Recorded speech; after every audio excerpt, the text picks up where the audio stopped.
video and you just I remember my first marketing job in Silicon Valley was take the video. almost 20 years ago, almost. And guess what it was called? Sales development. But it was a marketing job, make no mistake. And that was emblematic in retrospect. It was emblematic of what Silicon Valley is all about, especially the deep technology companies in Silicon Valley. Because what I quickly learned through that experience is that technology companies respect two things. You build something and you sell it. Everything else is overhead. Right? And so, perennially, marketers are struggling to get a seat at the table. Right? That's what we struggle with, getting a seat at the table.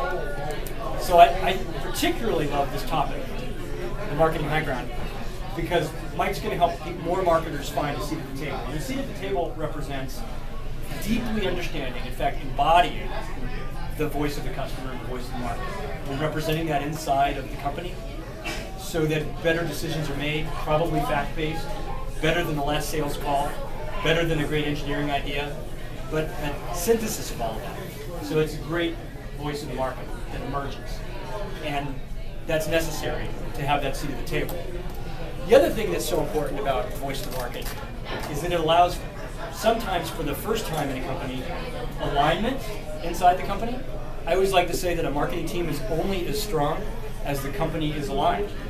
And I always like to say, if you show me a great technology marketing company, and you can probably name about 5 tops, great technology marketing company, I'll show you a great marketing company that every employee thinks of themselves as a marketer. I spent 9 years at Apple, and Apple is a great marketing company in a bunch of ways. But fundamentally, it's a company with, now it's like 40,000 employees, rabid evangelists, all of whom think of themselves as marketers, and they're really aligned around what it is they stand for, what it is they do better than anybody. And that's distinguishing, make no mistake. So that's about voice of the market too. It's about understanding the customer and the market you compete in a distinct way, and then aligning the company internally to go execute on it better. All of that equals better value, better share price, greater return on the investment. And that's why it's been so fun to work with Mike over the years. He and I have known each other for 14 years now. Sun Microsystems, 1997. Sun Microsystems. And talk about a company that respects building and selling. That was Sun. Building and selling, that was Sun. And so finding a seat at the table at a company like Sun was tough. I've always enjoyed working with Mike because he's a thoughtful pundit. He has the ability to pull back and think about things from a bigger contextual perspective and then put it into a framework that you can actually go use. And I think this book, The Marketing High Ground, is a perfect example of that. I'm thrilled that this is Mike's second book. He probably has a lot more to come from this. I want to congratulate him and thank him and urge you forward with more content. At the same time, I'm congratulating you with this most recent achievement. Cheers to you. Thank you. Cheers to Mike.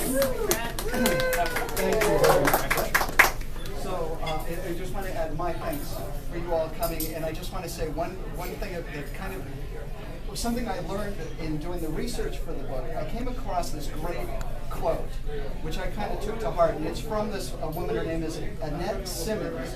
She's an author and she's a storytelling expert. So she's got this quote: "People don't want more information. They are up to their eyeballs in information. They want faith. Faith in you, your goals, your success, and the stories that you tell."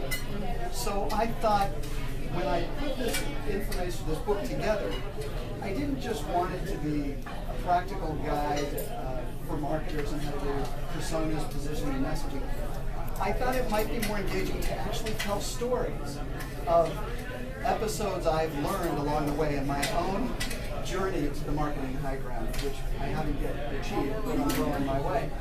And I thought maybe through the stories of the heroes and villains along the way, of the many kicks to the kidneys I've got, that there would be some stories that many of you or my readers would find some affinity with, or they'd be able to see themselves in some stories. So hopefully that became kind of an impetus for leading the book to be what it is today. Anyway, enough of that. Thank you so much for coming out and helping us celebrate.